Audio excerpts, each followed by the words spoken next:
Assalamualaikum warahmatullahi wabarakatuh. Nama saya Anissa Khairani Sitorus. Saya dari Prodi PAIC Ekstensi semester 3, dosen pembimbing Dr. Suhardi SPDI MA.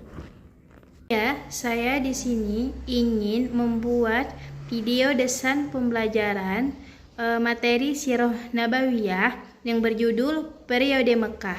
Di sini di mana ada dia KD, indikator, tujuan, materi dan kuis. Ya, masuk kita ke KD. KD yang pertama, menghayati perjuangan Nabi Muhammad periode Mekah dalam menegakkan risalah Allah Azza wa Jalla. KD yang kedua, meneladani perjuangan Nabi Muhammad periode Mekah. Yang KD ketiga, memahami sejarah perjuangan Nabi Muhammad periode Mekah. Yang kemudian terakhir, menyajikan strategi perjuangan yang dilakukan Nabi Muhammad periode Mekah. Ya, masuk dia indikator. Indikator yang pertama, peserta didik mampu menjelaskan perjuangan Nabi Muhammad dalam menegakkan risalah Allah Azza wa Jalla dalam periode Mekah. Kedua, peserta didik mampu menjelaskan keteladanan Nabi Muhammad dalam perjuangan periode Mekah.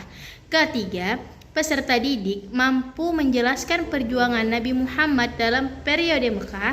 Kemudian, indikator yang terakhir, peserta didik mampu menjelaskan strategi perjuangan Nabi Muhammad periode Mekah. Ya, masuk dia ke tujuan. Ketujuan dari pembelajaran Sirah Nabawiyah itu menjelaskan perjuangan Nabi Muhammad dalam menegakkan risalah Allah pada periode Mekah. Kemudian, menjelaskan keteladanan Nabi Muhammad dalam berjuangnya di periode Mekah.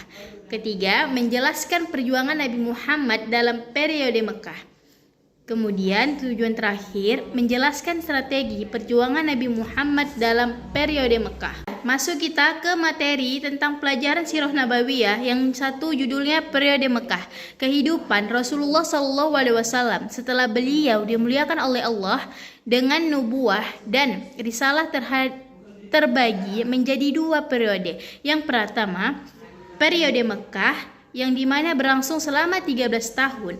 Kemudian periode Madinah yang dimana berlangsung selama 10 tahun penuh.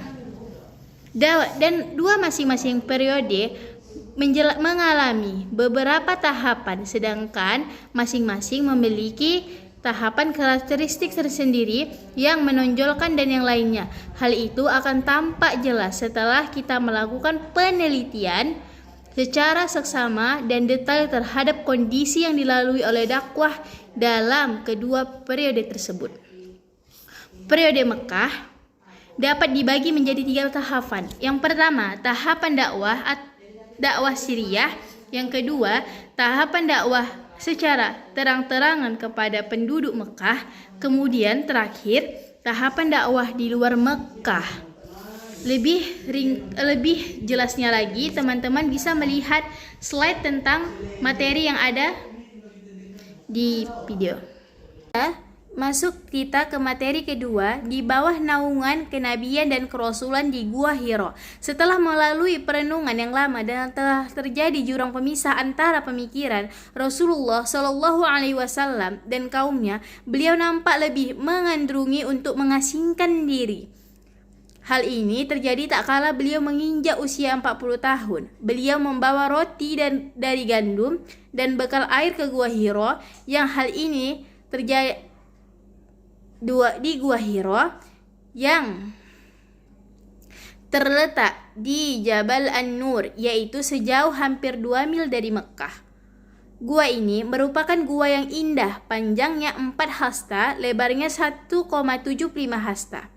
Dengan ukuran jiro al-hadid atau hasta ukuran besi, di dalam gua tersebut beliau berpuasa bulan Ramadan, memberi makanan orang-orang miskin yang mengunjunginya. Beliau menghabiskan waktu dalam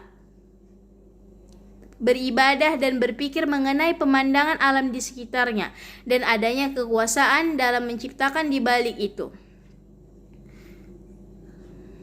Kemudian pilihan mengasingkan diri atau uzlah yang diambil oleh beliau Shallallahu Alaihi Wasallam ini merupakan bagian dari tadbir atau aturan Allah terhadapnya, agar terputusnya hubungan dengan kesibukan-kesibukan di muka bumi. Iya, lebih jelasnya lagi, teman-teman bisa membaca slide materi tentang di bawah naungan kenabian dan kerasulan di Gua Hiro. Ya, lanjut materi ketiga yaitu Jibril alaihi salam turunnya membawa wahyu. Tak kala usia beliau mencapai genap 40 tahun, yaitu usia yang melambangkan kematangan, dan ada riwayat yang menyatakan bahwa di usia inilah para rasul diutus, tanda-tanda nubuah atau kenabian sudah tampak dan mengumuka. Di antaranya adalah sebuah batu di Mekah yang mengucapkan salam kepada beliau. Terjadinya ar-ruya, as-sadiqah atau mimpi yang benar yang datang berupa fajar subuh yang menyingsing. Hal ini berlangsung hingga 6 bulan. Masa kenabian berlangsung selama 23 tahun. Dan ar-ruya atau as-sadiqah ini merupakan bagian dari 46 tanda kenabian. Ketika memasuki tahun ketiga dari pengasingan dirinya atau uzlah di Gua Hiro, tepatnya di bulan Ramadan, Allah menghendaki rahmatnya dilimpahkan kepada penduduk bumi dengan memberikan kemuliaan kepada beliau berupa pengangkatan sebagai nabi dan menurunkan Jibril kepadanya dengan membawa beberapa ayat Al-Quran. Setelah melalui pengamatan dan perenungan terhadap beberapa bukti dan tanda-tanda akurat, kami dapat menentukan persisnya pengangkatan tersebut, yaitu hari Senin tanggal 21 malam bulan Ramadan dan bertepatan dengan tanggal 10 Agustus tahun 610 Masehi. Tepatnya usia beliau itu 40 tahun 6 bulan 12 hari. Lanjut, materi keempat, Rasulullah SAW telah bangun dan tetap bangun setelah perintah itu. Selama lebih dari 20 tahun tidak pernah beristirahat dan tidak pula halnya hidup untuk kepentingan dirinya dan keluarganya. Bangun dan tetap bangun di atas pondasi dakwah kepada Allah, mengembangkan di pundaknya beban yang amat berat, namun beliau tidak menganggapnya berat.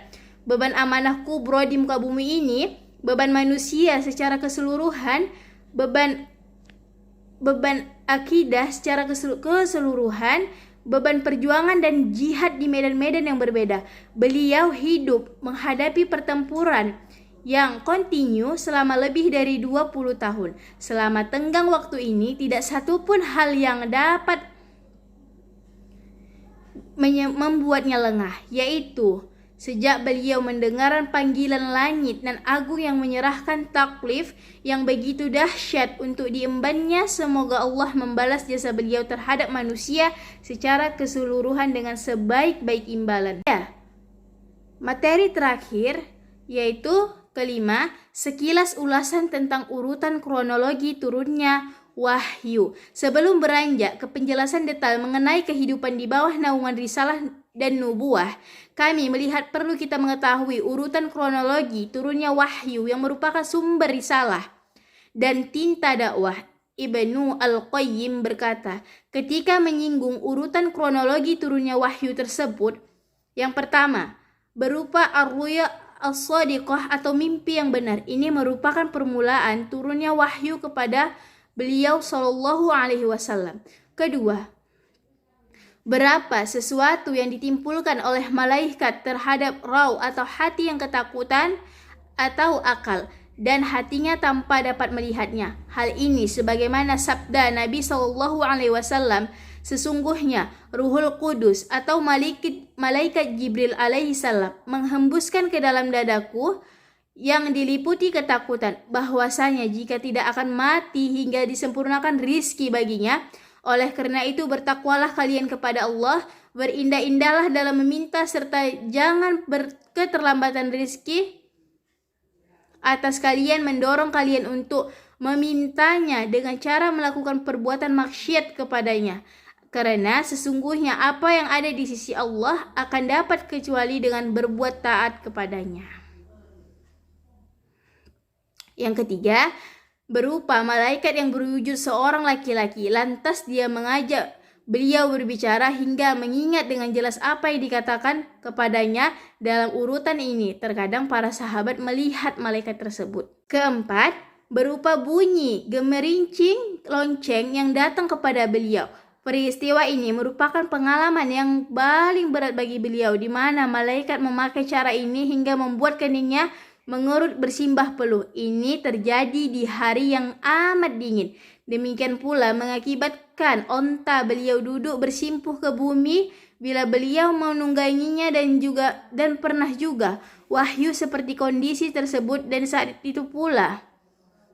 itu paha beliau ditaruh di atas paha Zaid bin Sabit yang seketika dirasakan olehnya.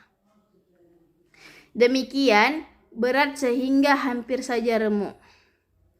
Yang kelima, berupa wahyu yang diwahyukan kepada beliau, yaitu saat beliau berada di atas langit pada malam Mi'raj, di antaranya ketika diwajibkan sholat dan lainnya. Terakhir,